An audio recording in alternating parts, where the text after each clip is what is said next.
Siksik sa detalye at impormasyon. Inipon at kinalap ng DZME 1530 News and Current Affairs. Kaagapay ang DZME Radio Reporters sa Metro Manila. Katuwang ang mga Like Radio News FM correspondents nationwide. Ihahatid ang pinakasariwang balita sa Network Balita sa Tanghali.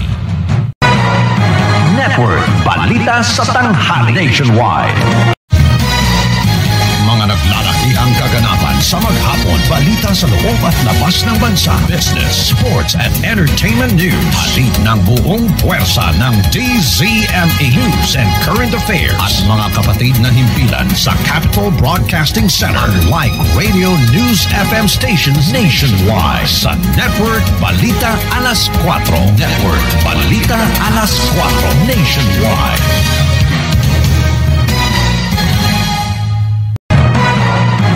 Network Balita Alas 4 nationwide. Pag kumpleto ang balita, maganda na ang umaga mo. Pag kumpleto na ang impormasyon, maganda na ang umaga mo. Pag kumpleto ang komentaryo, maganda na ang umaga mo. Luzon, Visayas at Mindanao. Ito na ang kukumpleto ng umaga mo. Magandang umaga, Pilipinas. Kasama ang broadcaster ng bayan, multi-awarding broadcast journalists. Joe Taruk, kasama si Cesar Chavez. Magandang umaga, Pilipinas!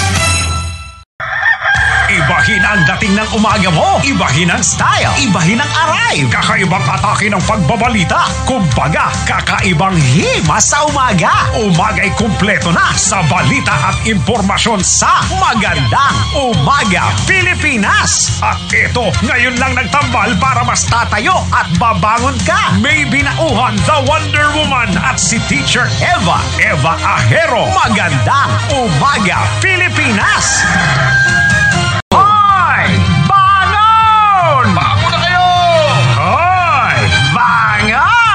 Putok ng araw, may bago ng mambubulahaw. Ang 2018 KBP Golden Dove Awardee for Best Radio Newscaster, si Henry Uri sa Magandang Umaga, Pilipinas! Kasama ang mga dekalibreng tagapag-ulat, mga balitang naganap sa magdamag sa Sambulan. Correspond sa President Duque, naglilingkod sa pagbabalita. Val Gonzalez, RH number 5, naglilingkod sa pagbabalita. Walang kawala ang mga balita sa Malacanang. Hindi may tatago ang balitaktakan sa Senado at Batasan. Mula sa Senado, Nils Rigunan, RH12, naglilingkod sa pagbabalita. Narciso Abinales, naglilingkod sa pagbabalita. Mga balita sa kapulisan, babantayan.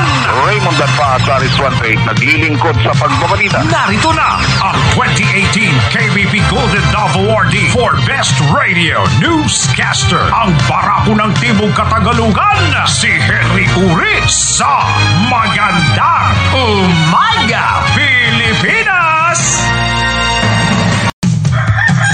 Iba ang umaga pagkumpleto sa balita. Iba ang umaga pagkumpleto sa impormasyon. Kaya Pilipinas, gising na! Makibalita sa isang programang magbibigay ng kumpleto sa impormasyon. Umaga na! Bangon na! Balita na sa MUP.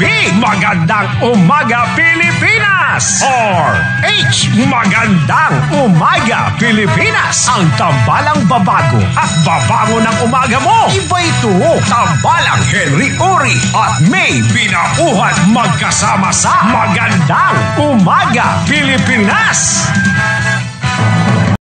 Mas maingay pa sa manok, mas nakakagulantang pa sa busina ng truck, mas nakakagulat pa sa alarm clock.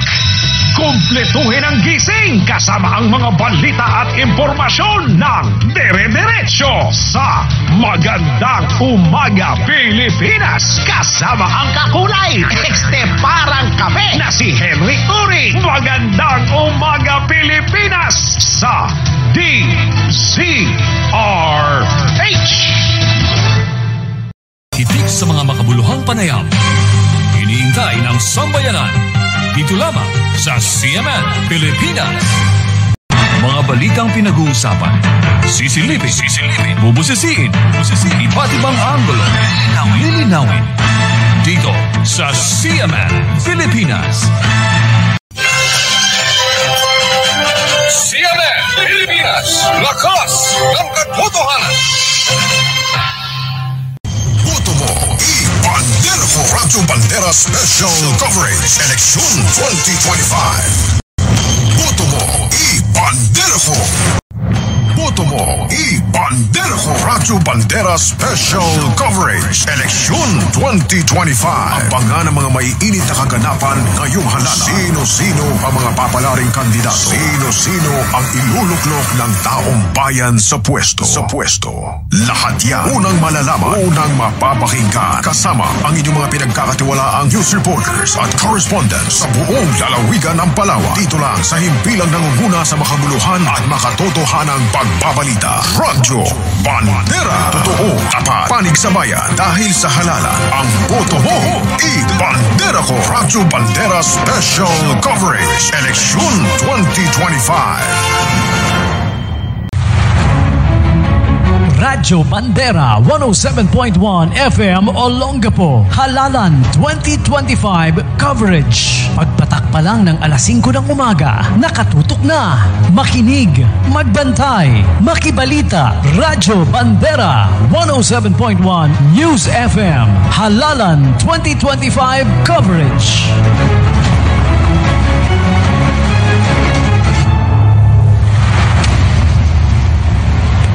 Ikakasana ang pinakamalaki, pinakamalawak at pinakakomprehensibong elections coverage sa bansa. Ang paglulunsad ng Hatol ng Bayan 2013.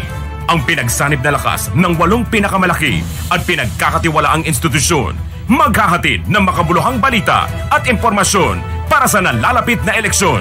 Ang malawakang pagbabalita at talakayan mapapanood sa telebisyon, mapapakinggan sa radyo, masusubaybayan sa dyaryo at 24 hours news dispatches.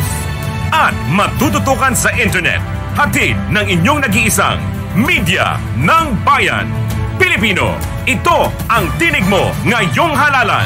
Ang paglulunsad ng Hatol ng Bayan 2013. Live mula sa atrium ng Philippine Information Agency. Ngayong Miyerkules, alas 2:30 ng hapon. Makibahagi, makiisa, makialam. Dumating na ang takdang araw. Ngayong Mayo 13, makibahagi na sa kasaysayan at makihatol kasama ang bayan. Hatol ng Bayan 2013. Mula sa pinagsanib na pwersa ng pinakamalalaking institusyon ng media sa buong bansa sa pakikipagtulungan ng mga pinagkakatiwalaang pribadong organisasyon. Subaybayan ang pinakamalawak at pinakakomprehensibong elections coverage na maghahatid ng lahat ng pangyayari sa bawat panig ng kapuluan. Maparadyo, telebisyon, dyaryo at internet. Luzon, Visayas hanggang Mindanao. Mag-uulat mula sa iba't ibang live points at areas of interest. Pilipino, ito ang tinig mo ngayong halalan. Hatol ng Bayan 2013. Boto ko para sa bayan. Special Coverage Bantay Piniliay 2025. Among ihatod kaninyo ang mga pangitabo kabahin sa Piniliay, mga legal opinion gikan sa mga dinapit ng mga abogado o mga eksperto. Vote buying o pagbili ng boto sa pinakatalamak na paglabag sa ating halalan. Kamanduan sa mga anaa sa katungdanan nga angay lamang na masayran. The order was released, no? And then our lawyer filed a motion for reconsideration and it was granted. Bantay Piniliay 2025 Wonder Radio Special Coverage. Kauban ang gatusan ka mga reporters o mga anchor sa RSP Broadcasting Network Incorporated. Jason Revilo, Tere Fernandez, Ridlura, Raya Dunay, Kini, si Kahonder, si Kabisada Bilermino, Erwin Bualbakan, gikan sa Wanda Regional Center, meron siyang mabasa. Raya Dunay, ang pinakamasaligan sa Servisyo Publiko. Tony Pilardi, Reginin Meden, Bantay Piniliay Wonder Radio 2025 Wonder Radio Special Coverage.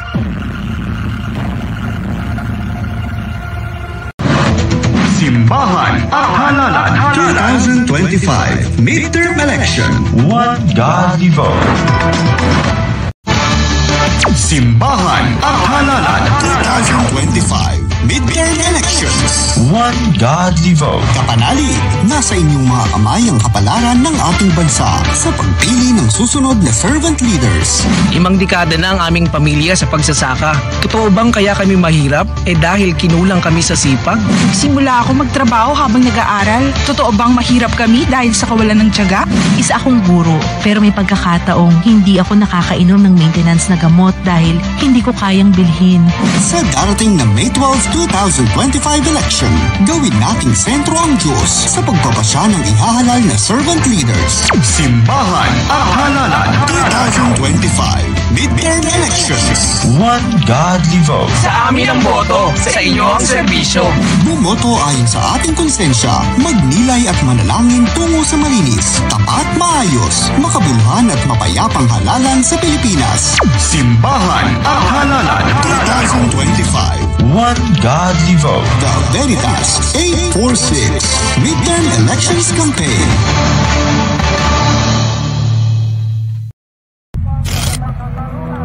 Lahat tayo gusto ng pagbabago.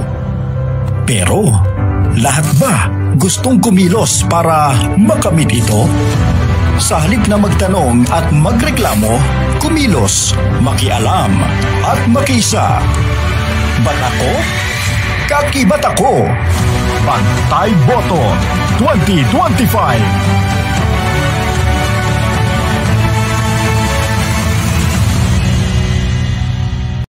Wala sa kanila ang may pahid ng dugo dahil sa tukhan. Kung may dalawa kang malapit na kaibigan at sila'y nag-aaway, kakampihan mo ba yung isa? Palit ka na po ng apelido mo. Ay, sorry, Romualdez pala ang middle name mo. Representa lang namin yung mga nagawa natin at pwede pang gawin. Pride water is not coming here. We cannot say that there's a rift in the relationship of their two siblings.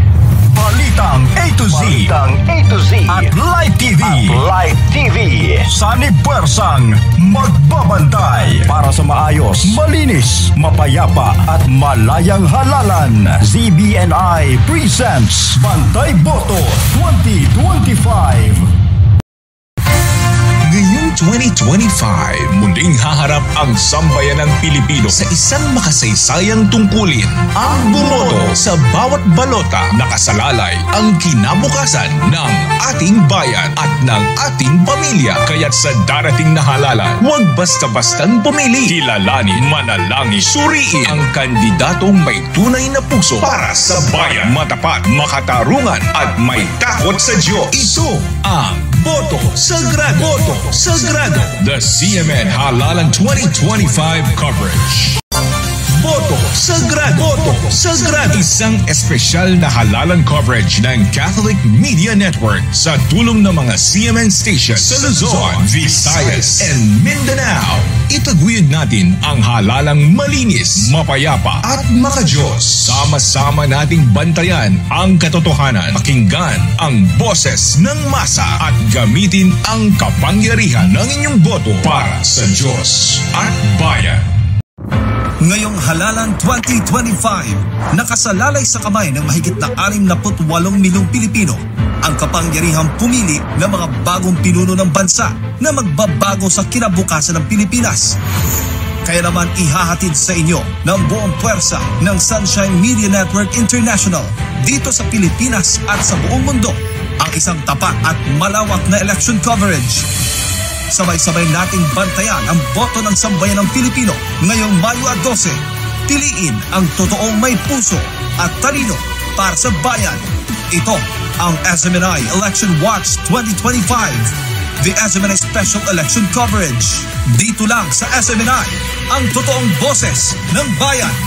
Patungo sa pinakamahalagang araw sa bansa ngayong 2013. Handang-handa na ang buong puwersa ng GMA News and Public Affairs para maghatid ng serbisyong totoo sa mga botanteng Pilipino. Handog ang mga natatanging pag-uulat at programang pang-eleksyon na muling tinututukan ng sambayanan. Camera Juan, paninindigan, kandidato 2013, Senador Hiritan 2013, Eyewitness Election Specials. Sekto mula sa Reporter's Notebook, Born to be GMA Wild Election Special. Biyaheng totoo, pagsubok ng mga kandidato, bayan ko, kasaysayan ng eleksyon. GMA News Online's Eleksyon 2013 Microsite. Ikaw na ba sa RGNA? Iba't ibang programang layuning gamayan ng mga botante. Dahil pagdating sa eleksyon, tama-tama. GMA News and Public Affairs. Paghahanda at pagmulat sa botanteng Pilipino. Ating serbisyong totoo.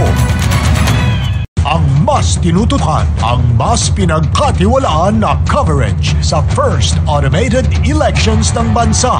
Handang-handa na para sa isa na namang komprehensibong, makabuluhan at patas na paghahatid ng lahat ng magaganap sa darating na midterm elections ngayong Mayo. Gamit ang pinakabagong teknolohiya sa pagbabalita at kasama ang pinakamalalaki at respetadong institusyon ng bansa. Hatid ng GMA News and Public Affairs. Ang isa na namang makasayang coverage. Dapat tama. Sama-sama po tayong magbantay para itaguyod ang demokrasya para sa bawat Pilipino. Eleksyon 2013, the GMA News and Public Affairs coverage.